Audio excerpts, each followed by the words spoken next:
You're welcome to DBA TV. Thank you very much for stopping by. On this channel, we discuss everything around international trade, particularly with focus on export. And today I'll be answering a question that says, who say that you cannot compete in the export market? Who say that you cannot compete in the export market? You know, the challenge for many, particularly in Africa, in Nigeria, as far as export is concerned, is the fact that we focus too much on some traditional products that everybody have done for many years.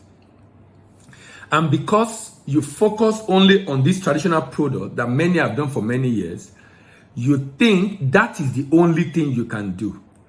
So for example, if someone wants to export, you'll be thinking of cocoa, you'll be thinking of cashew, you'll be thinking of ginger, you'll be thinking of gum arabic. The challenge of those products is that they are commodities. And because they are commodities, a number of the people that control the price are the buyers abroad.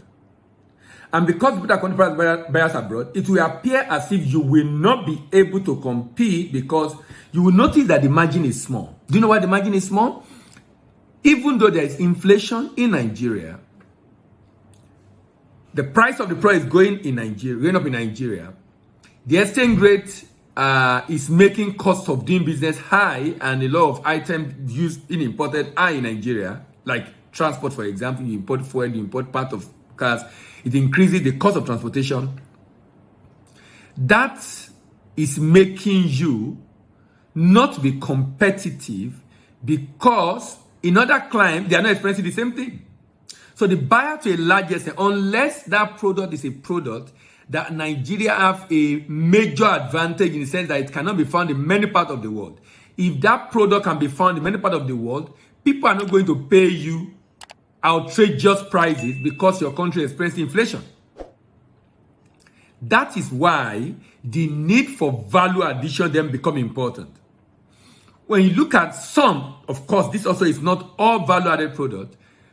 A number of intermediate and intermediate product and end product, final product, value-added product, the chance of being profitable is high. And that's why I'm asking the question today. Who say you cannot compete in the export market? You can actually compete in the export market. You can actually compete in the export market. I think the challenge is that you have been focusing on the wrong product. You have been focusing on the wrong product. And because you have been focusing on the wrong product, particularly commodity, the closer your product is to the primary form, the lower your chance of being very profitable, particularly if you are not the farmer or the miner, you are buying from the farmer or the miner. And sometimes you are even down in the chain. You are not the farmer, you are not the local buying agent, you are not the merchant, you are not the sales agent, you are the exporter who is down in the chain, and about 2-3 people are between you and the farmer. And because a lot of people are between you and the farmer, it makes it difficult for you to be profitable. So what you should be looking at is, what are the other products that I can export that is not in primary form? What are the other products I can export that is not in the primary form? I think that should be the conversation we should be having.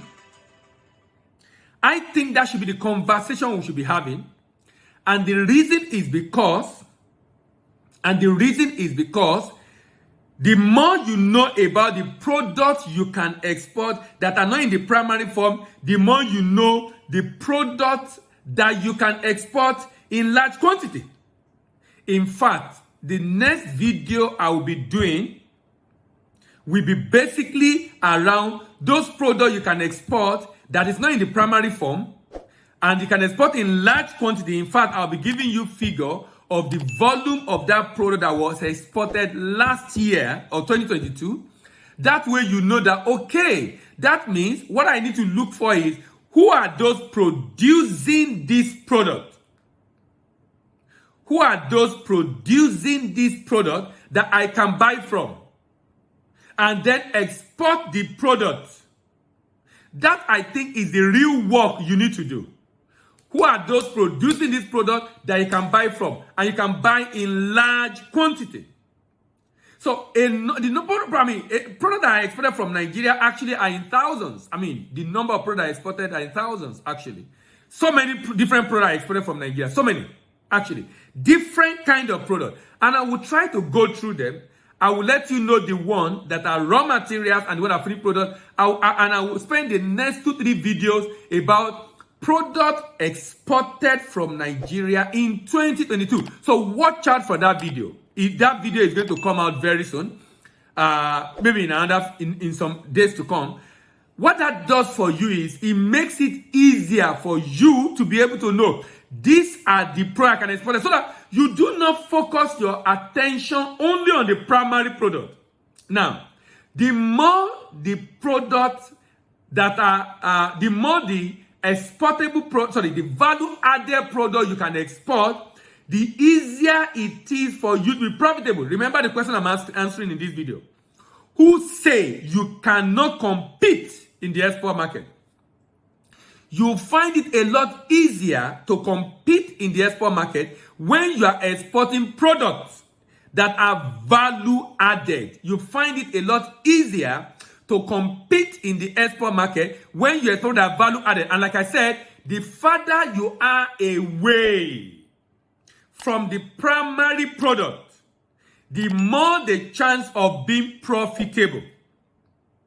And this is particularly important when the raw material of the product you are trying to export is found locally. This is particularly important when the product you are trying to export is found locally. If the raw material of the product is found locally in your country, and the value is being added to that product in your country, you stand the chance of being able to export it, particularly if that product is found not in most countries of the world. Because, let me give an example. Iron ore in Nigeria, for example, is in billion-ton deposit. Coal is in billion-ton deposit. But do you know that exporting iron ore and coal is not very common in Nigeria? Those products, their prices are very low.